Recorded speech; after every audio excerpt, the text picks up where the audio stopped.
உங்களுக்கு நிம்மதி உண்டாகுவதாக. தேவனுடைய இரக்கங்கள் அதிகமாவதாக.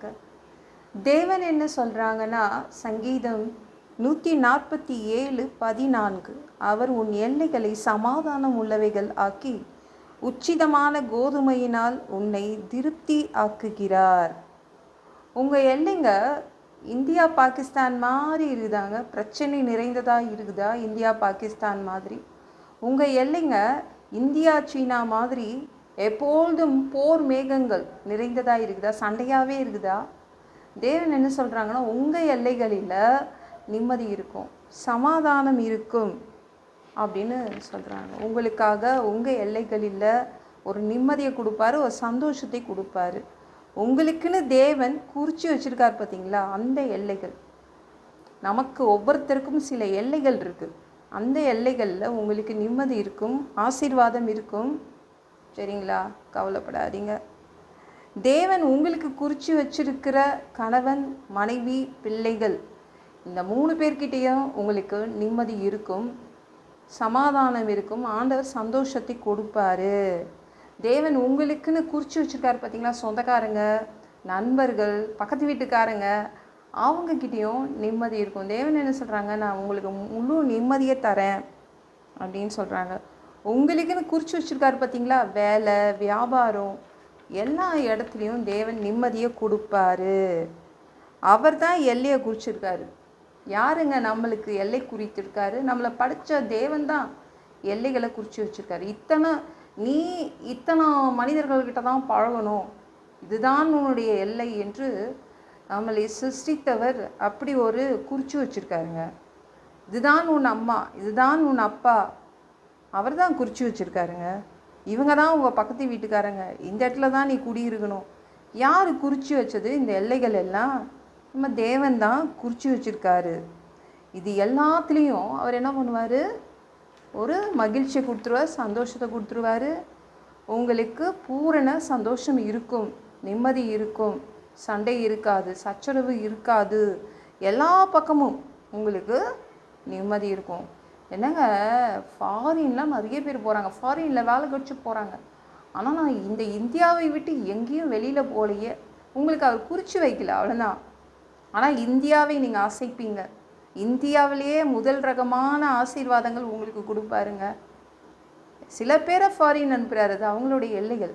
ஆனால் நீங்கள் ஒரு யோபுவை மாறி, யோபு எப்படி ஊட்ஸ் நாட்டையே அப்படியே என்ன பண்ணா, அப்படி ஒரு அசைச்சான். அவனை தேடி கிழக்கு சைடில் இருந்து, அங்கே கிழக்கு திசையில் உள்ள நாடுகளில் இருந்து வந்தாங்க, ஊட்ஸுக்கு வேலை தேடி வந்தாங்க அவனை பார்க்கறதுக்கு. அவன் ஊட்ஸ் நாட்டில் இருந்தே அப்படியே ஒரு அசைச்சான். அந்த நாட்டையே தான் கண்ட்ரோலில் வச்சுருந்தான். அவனும் அந்த நாட்டு ராஜா கிடையாது. நீங்களும் அப்படி தான். இந்தியாவில் இருந்தாலும் இந்தியாவிலே உங்களுக்கு முதல் ரகமான ஆசீர்வாதங்களை தேவன் கொடுப்பாரு. எந்த எல்லைகளில் உங்களை வச்சுருக்காரோ அந்த எல்லைகளில் முதல் ரகமான அவர் கோதுமையினால் உங்களை திருப்தி ஆக்குவார். சரிங்களா? பயப்படாதீங்க. உங்களுக்கு முதல் தரமான ஆசீர்வாதங்கள் வச்சுருக்காருங்க, உங்கள் எல்லைகளிலேயே வச்சுருக்காரு.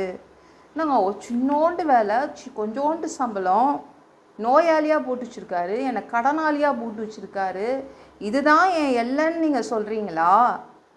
எப்படிங்க பொறுமையாக உட்கார்ந்துட்டுருக்கிறது அப்படின்னு கவலைப்படுறீங்களே? நீங்கள் உங்கள் எல்லைகளில் இருந்து வெளியில் வராதிங்க. நீங்கள் நோயாளினா அதுலேயே இருங்க, பரவாயில்ல. தேவன் தான் குறித்து வச்ச எல்லைன்னா இருக்கட்டுமே.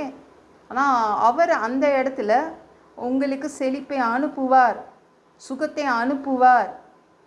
பத்திமேயு எத்தனையோ வருடங்கள் அதே அந்த எரிகோ ரோட்டில் உட்காந்துட்டு இருந்தான். அந்த எல்லையை விட்டு அவன் போக முடியலையே. தேவன் அப்படி தான் அவனை வச்சுருந்தார். ஒரு குறிப்பிட்ட எல்லை தான் கொடுத்துருந்தார், ஒரு ரோடு தான் கொடுத்துருந்தார் அவனுக்கு நடப்பதற்கு. ஆனால் அந்த இடத்துல முதல் ரகமான, அவனுக்கு முதல் தரமான 2 கண்கள் கிடச்சிச்சா இல்லையா? அவன் உடல் ஊனமுற்றோர் அந்த லிஸ்ட்டில் இருந்தவன், தேவன் என்ன பண்ணார்? கண்கள் கொடுத்தவொடனே சரியாயிடுச்சு. அதே எரிகோ ரோட்டில் தான் கிடச்சிச்சு, தேவன் குறித்த எல்லையில் தான் கிடச்சிச்சு. அவன் இயேசுவை பார்த்துட்டோன்னே கேள்வி கேட்கல, என்னை ஏன் குருடனாக படைச்சிங்க? அவன் கேட்டிருக்கலாம்ல, எல்லாருக்கும் கண்ணு கொடுத்தீங்களே, எனக்கு ஏன் கண்ணு கொடுக்க மறந்துட்டீங்களா? கேட்டிருக்கலாம்ல, கேட்கவே இல்லை. அதே எல்லையில் இருந்தான். நீங்கள் பொறுமையாக காத்துருங்க. உங்கள் எல்லை, நீங்கள் எந்த இடத்துல இருக்கிறீங்களோ பொறுமையாக இருங்க. தேவன் பார்த்துப்பா. தேவன் அந்த இடத்துல தான் ஆசீர்வாதம் வச்சுருக்காரு.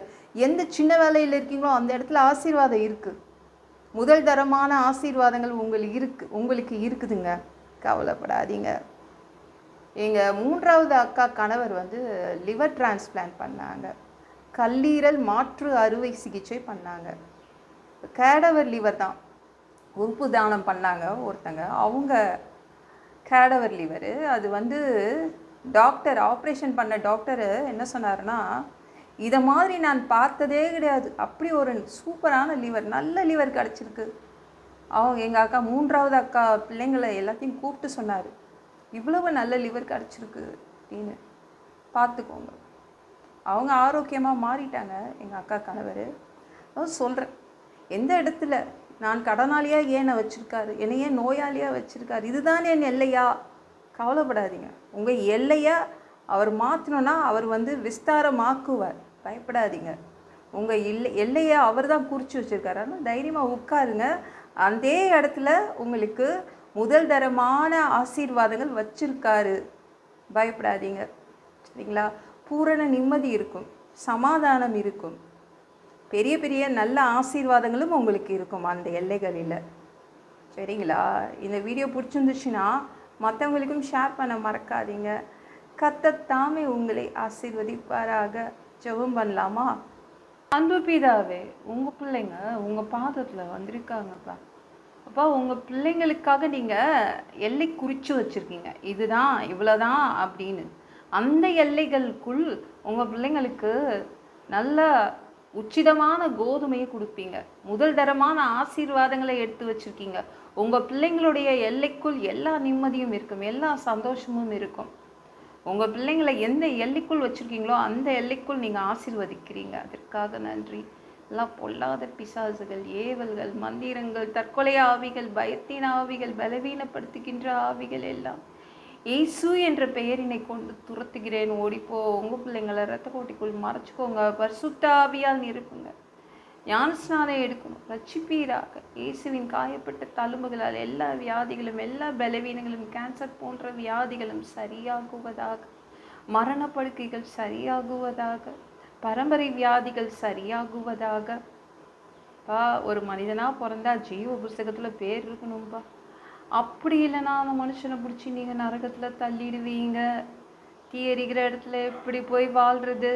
நாங்கள் பரலோகத்துக்கு வர்றதுக்கு தான் ஆசைப்படுறோம்ப்பா. அடித்து உதச்சி திருத்தி எங்களை பரலோகத்துக்கு அனுப்பிடுங்க. கழுவப்படாத பாவங்கள் எங்ககிட்ட இருந்துச்சுன்னா உங்கள் திரு ரத்தத்தை கொண்டு கழுவி எங்களை பரலோகத்துக்கே அனுப்பிடுங்க. எந்த ஒரு இமை பொழுது நீங்கள் வருவீங்கன்னு இயேசுவை வணங்கி காத்துட்ருக்கோம். சுத்தமாக வாழ்ந்து காத்துட்ருக்கோம். அந்த ஒரு இமை பொழுதில் உங்களுக்கு ஒப்பான உடம்பு எங்களுக்கு கொடுக்கப்படும். அதை பெற்றுக்கொண்டு மத்திய வானத்தில் உங்களை சந்திக்க வருவோம். அந்த தருணத்தை இழந்துடக்கூடாதுப்பா.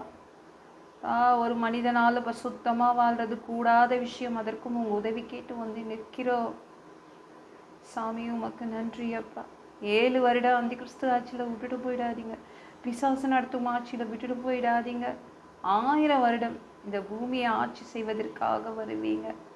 அந்த பொற்காலத்தை பார்க்க ஆசைப்படுறோம். எல்லாவற்றையும் ஒப்பு கொடுக்குறேன். இயேசு மூலம் ஜெபம் கேளும் பிதாவே. ஆமென்.